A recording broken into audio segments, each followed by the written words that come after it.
Students, last लेक्चरला आपण types of CSS cascading स्टाईलचे 3 टाइप्स आहेत.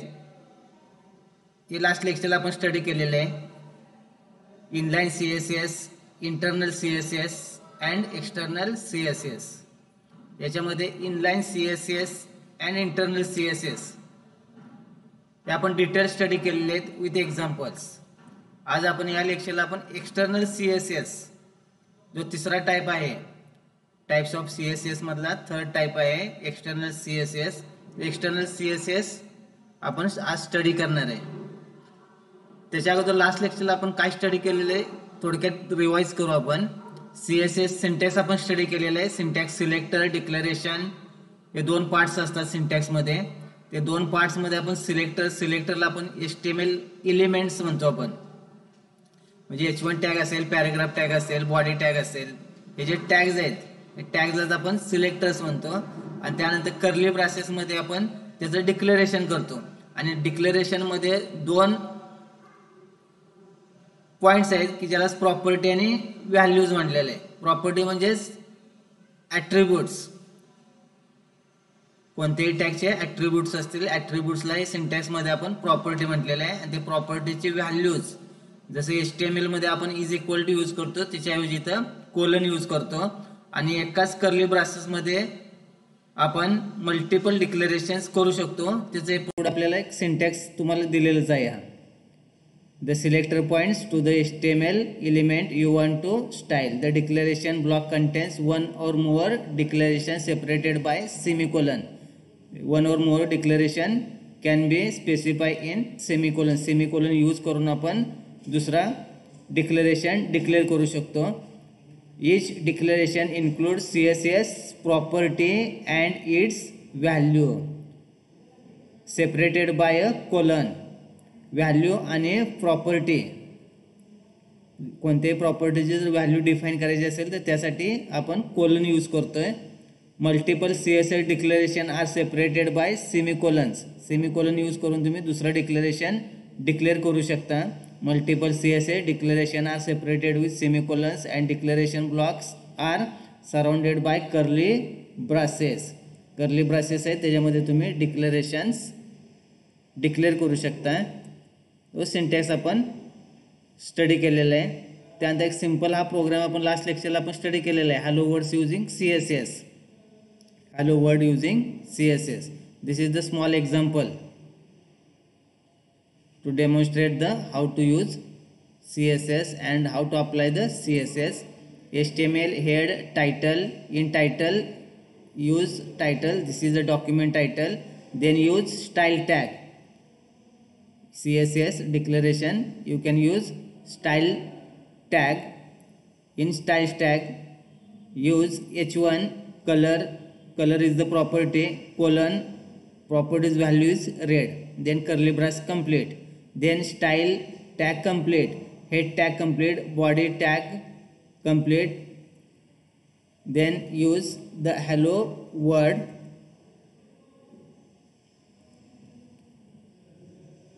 Then H1 close, body tag close, HTML close. This is the simple example of CSS. You can type it and run and see how to display output of this program.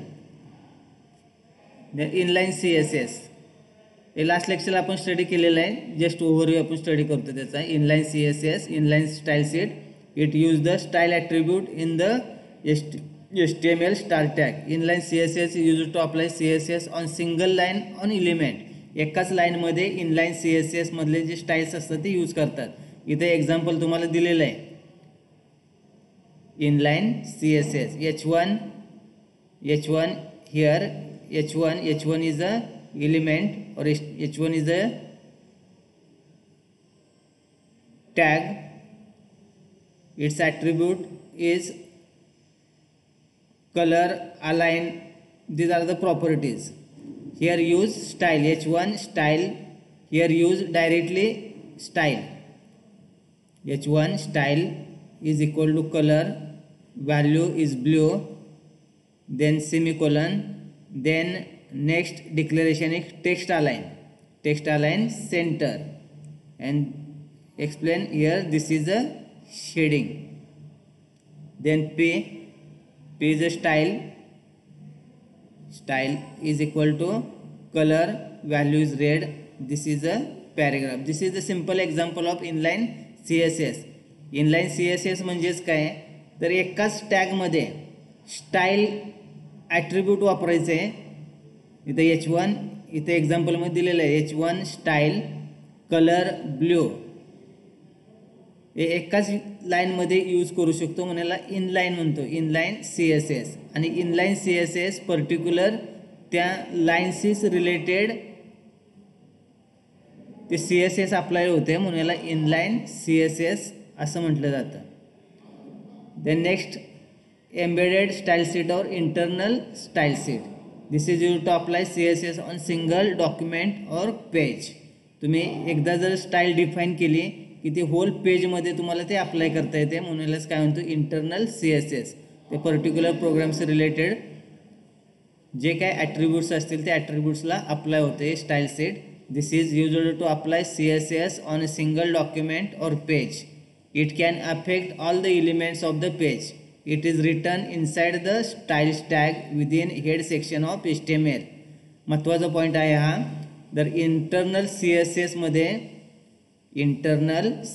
मध्ये styles tag use केला जातो आणि हा styles tag हा head सेक्शनमध्ये use करायचा आहे. HTML हेडमध्ये title close करतो आणि हेड क्लोज करतो. तर ह्या head टॅगमध्ये styles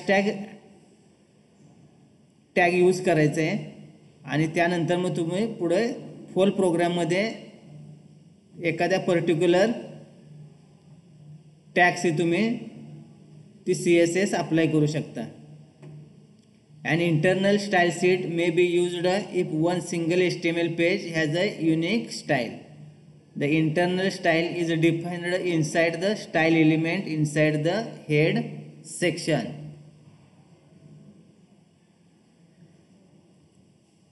this is the example of internal CSS.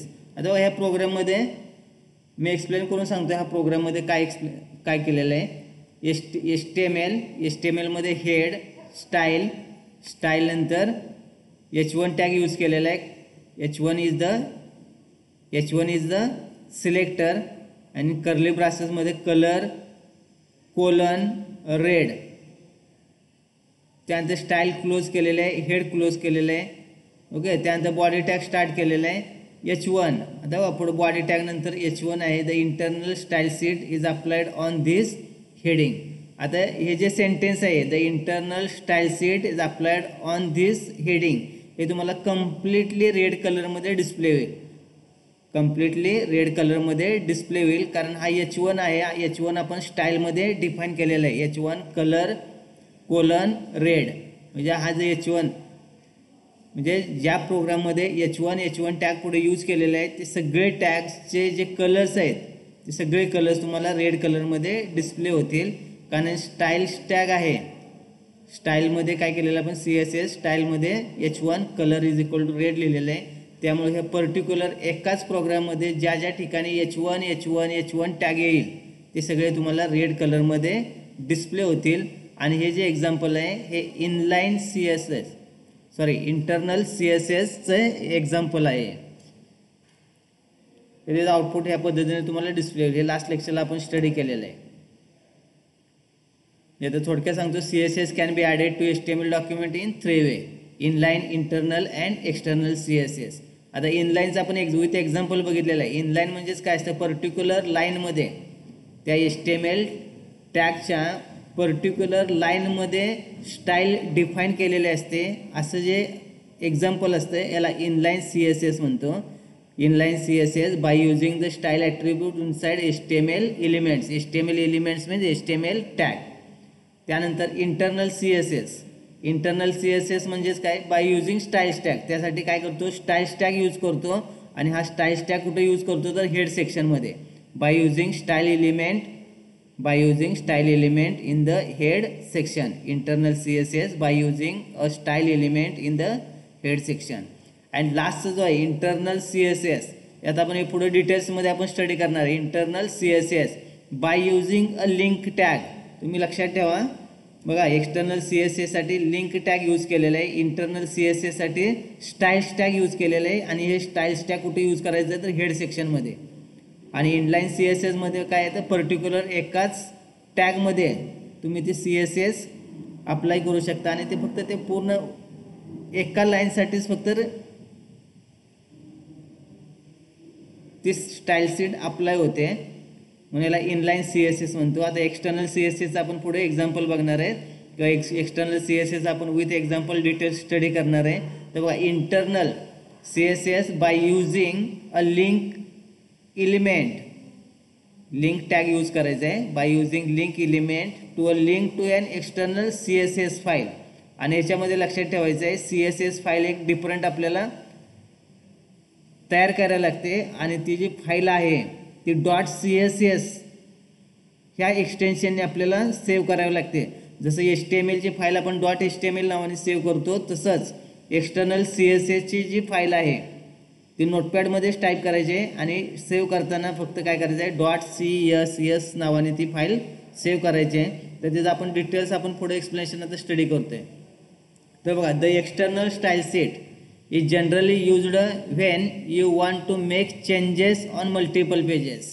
बघा, हे एक ॲडव्हान्स व्हर्जन आहे तर एक्सटर्नल स्टाईल शीट म्हणजेच CSSचं एक मोस्टली युज्ड एक्झाम्पल आहे external style sheet. The external style sheet is generally used when you want to make changes on multiple pages. म्हणजे एकच CSS लिहायची आणि ती CSS तुम्ही मल्टिपल पेजेसमध्ये अप्लाय करायची आहे by using link tag. You want to make changes on multiple pages. It facilitate to change the look of the entire website by changing just a file. इथे काय करायचं आहे, फाईल यूज करायची आहे. It use the link tag, त्यासाठी काय करायचं आहे लिंक टॅग यूज करायचं आहे. आणि ह्या लिंक टॅगमध्ये .css नावाची जी फाईल होती ती कॉल करायला लागते. It use the link tag on every page and the link tag, close link tag and open link tag and close link tag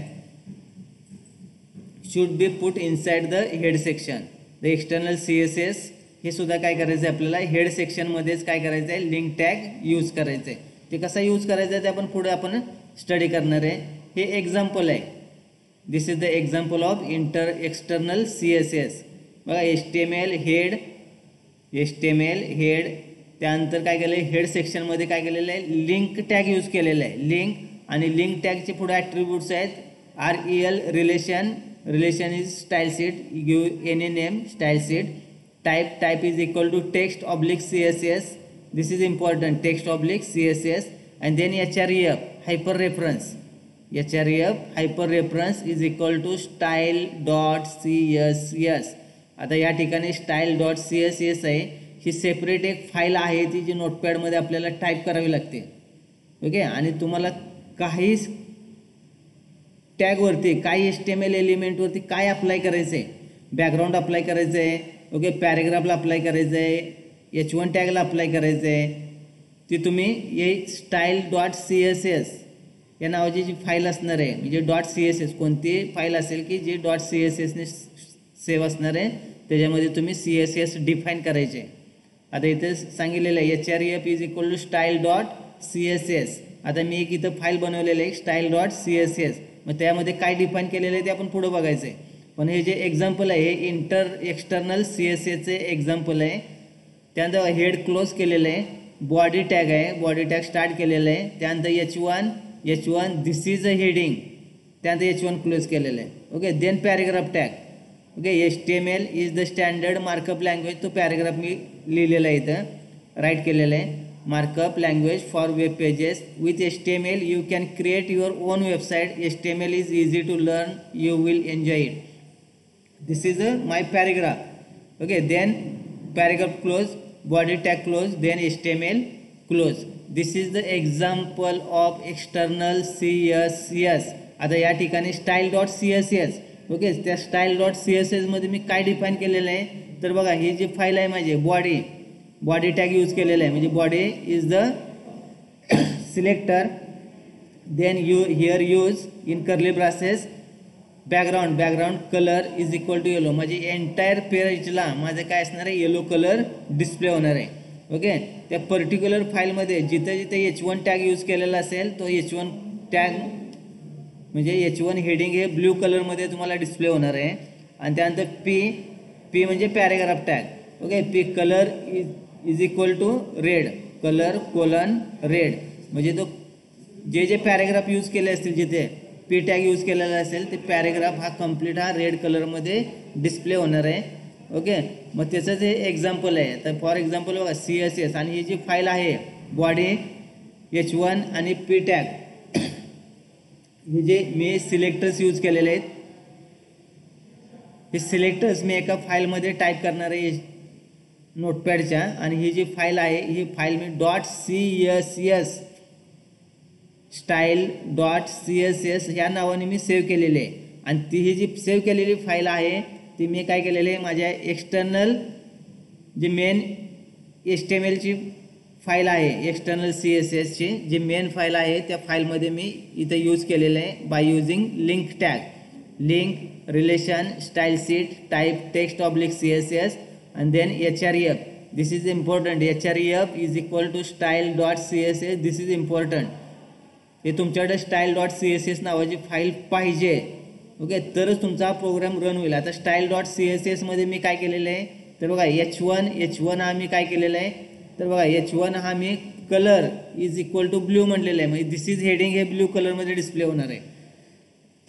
okay, आणि देन पी टॅग म्हणजे paragraph टॅगमध्ये मी काय केलेलं आहे colour is equal to red, म्हणजे हा entire हा पॅरेग्राफ माझा काय होणार आहे रेड कलरमध्ये डिस्प्ले होणार आहे. आणि हे जे एक्झाम्पल आहे एक्सटर्नल CSSचं एक्झाम्पल आहे. स्टुडंट्स हे तुम्ही जे एक्झाम्पल आहेत हे दोन प्रोग्राम सेपरेट आहेत. ओके, जे एक CSS style.css नावाने सेपरेट फाईल बनवायची. ओके, आणि एक्सटर्नल CSS साठी तुम्हाला external.html नावाने एक सेपरेट फाईल बनवायची आहे. ओके, अशा तुमच्या दोन फाईल्स असतील, एक .html नी आणि एक .css नी. ओके, जी .css नी आहे तिला प्रॉपर नाव द्या आणि तेच नाव इथं ह्या एक्सटर्नल CSS या लिंक टॅगमध्ये तुम्हाला यूज करायचं आहे. ओके, हे दोन्ही प्रोग्राम्स तुम्ही टाईप करा आणि आउटपुट डिस्प्ले करा. ओके, आणि जर काय प्रॉब्लेम आला काय जर एरर आले तर मला पर्सनली कॉन्टॅक्ट करा, मी तुम्हाला याच्यावरचं सोल्युशन तुमचे जे काय एरर्स असतील तुम्हाला सांगेन. Okay, thank you.